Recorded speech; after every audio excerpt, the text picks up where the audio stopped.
So this is question number 6 from exercise 10.4. Exercise 10.4 से अब question number 6 जो है वो हम ले रहे हैं. तो देखिए क्या है वो. A circular park of radius 20 metre. आपके पास एक सर्कुलर पार्क है. ये एक सर्कुलर पार्क है. ठीक है. इसका रेडियस है 20 मीटर. ठीक है जी. अब ध्यान से समझिएगा. A circular park of radius 20 metre is situated in a colony. 3 boys, Ankur, Syed and David. 3 लड़के. एक का नाम है अंकुर, एक का नाम है सैयद, एक का नाम है डेविड. ठीक है. ये तीनों बैठे हुए हैं इस तरह से. ओके. बाउंड्री पर बैठे हुए हैं. देखिए ध्यान से सुनिएगा. A circular park of radius 20 metre is situated in a colony. 3 boys, Ankur, Syed and David are sitting at equal distances on its boundary, each having a toy telephone in his hands to talk to each other. मतलब A से S का distance बराबर है, S से D का distance बराबर है, A से D का डिस्टेंस बराबर है. इसका क्या मतलब है? इसका मतलब है ट्रायंगल ASD. देखिए क्या क्या गिवन है. AS is equal to SD is equal to AD. ये गिवन है. तो इसका मतलब है triangle ASD is an equilateral triangle. इसका मतलब है ट्रायंगल ASD जो है वो एक इक्विलेटरल ट्रायंगल हो गया है ना.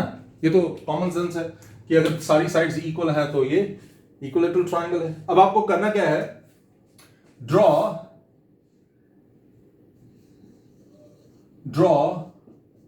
AX perpendicular to SD.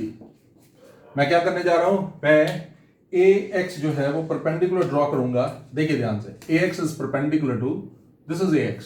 Okay. मैंने क्या किया. AX को मैंने परपेंडिकुलर ड्रॉ कर लिया SD के ऊपर. AX जो है परपेंडिकुलर है SD के ऊपर. आपने ये रूल पढ़ा हुआ है, आपको याद होगा. द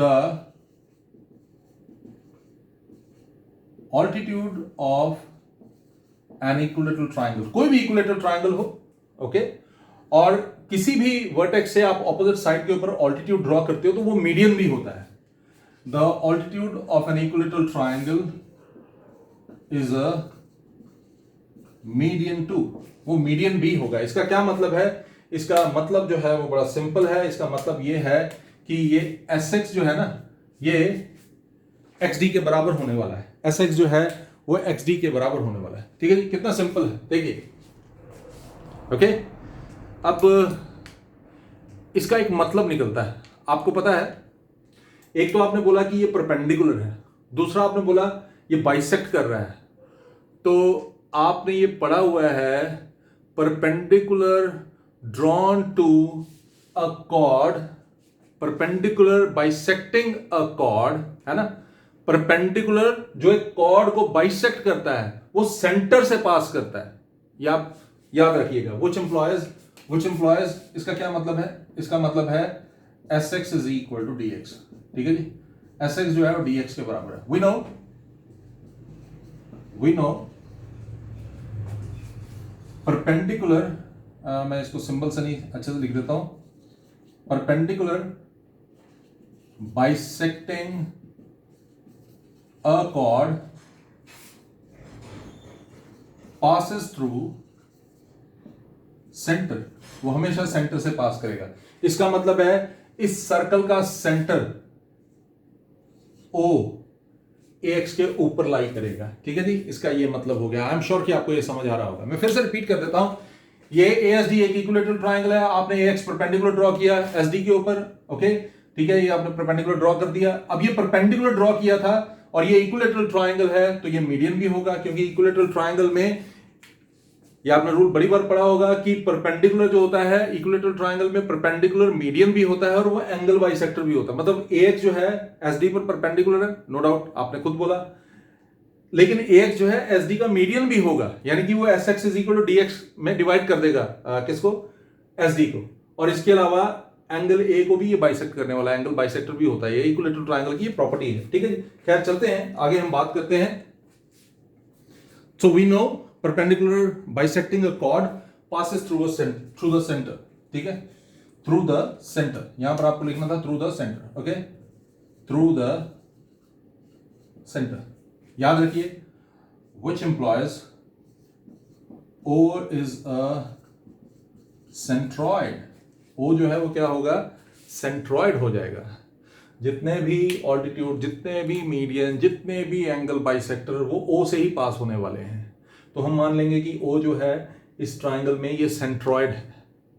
और आपको पता होना चाहिए इक्विलेटरल ट्राइंगल में जो सेंट्रॉइड होता है ना, ठीक है, which implies O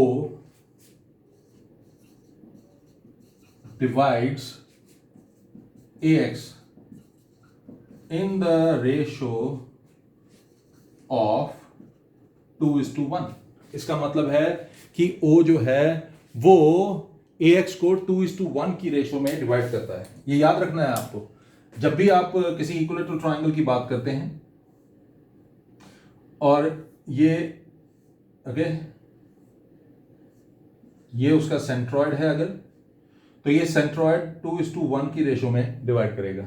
ये भी, ये 2:1 है, तो ये भी 2:1 है, और ये भी 2:1 है. ठीक है जी, ये आपने याद रखना है. तो यही यहां पर लिखा है O divides AX in the ratio of 2:1. इसका क्या मतलब है? इसका मतलब है, आप इसको ऐसे लिख सकते हैं, दैट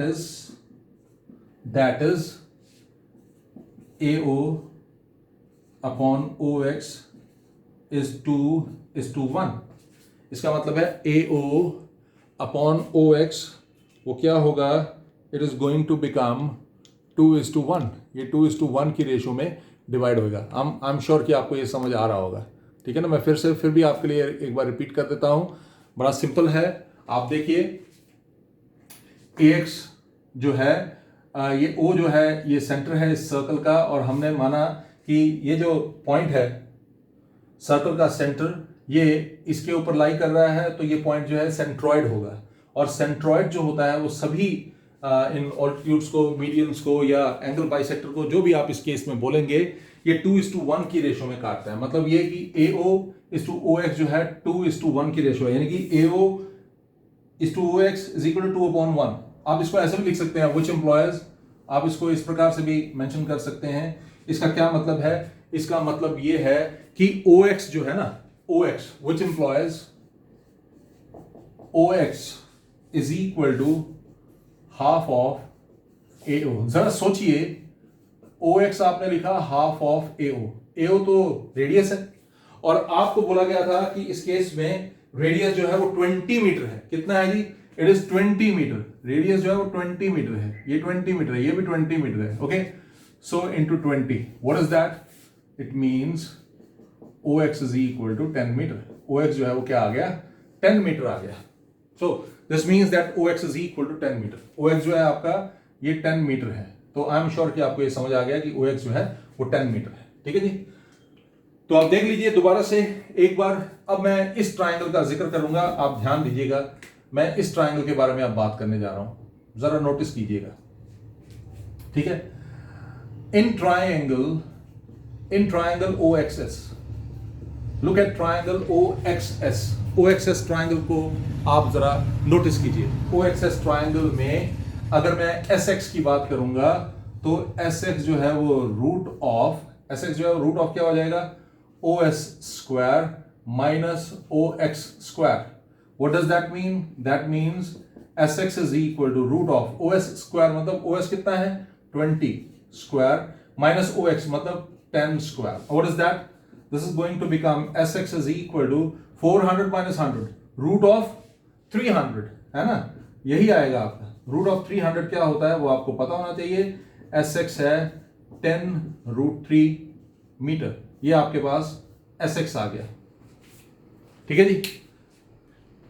अब आपको पता है perpendicular from centre bisects a cord. ठीक है. Now perpendicular from centre bisects a chord, है ना. इसका मतलब है SX जो है DX के बराबर है. ये तो हमने लिखा है यहां पर. ओके, ये तो पहले हमने प्रूव भी कर दिया. SX जो है वो DX के बराबर. आप नहीं भी ये लिखेंगे तो तभी ये आपका काम जो है आएगा. ये काम आने वाला. तो हम क्या लिखेंगे इसको? We are going to write it that SD is equal to twice of SX. देखिए मैं फिर से आपको बता दूं, ये लाइन लिखना आपके लिए जरूरी नहीं है, क्योंकि आपने यहां पर एस एक्स जो है वो डी एक्स के बराबर प्रूव किया हुआ, तो आप ऐसे लिख सकते हैं S D is equal to twice S x.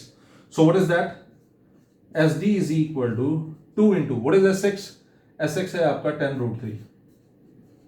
What is that? It is going to become S X is equal to 20√3 metre. ठीक है जी, it is going to become 20√3 metre. तो इस तरह से आपने क्या किया, एस डी की वैल्यू, आई एम सॉरी ये एस डी की वैल्यू है, आपने एस डी की वैल्यू जो है वो निकाल दी. ठीक है जी, you just determined the value of S D.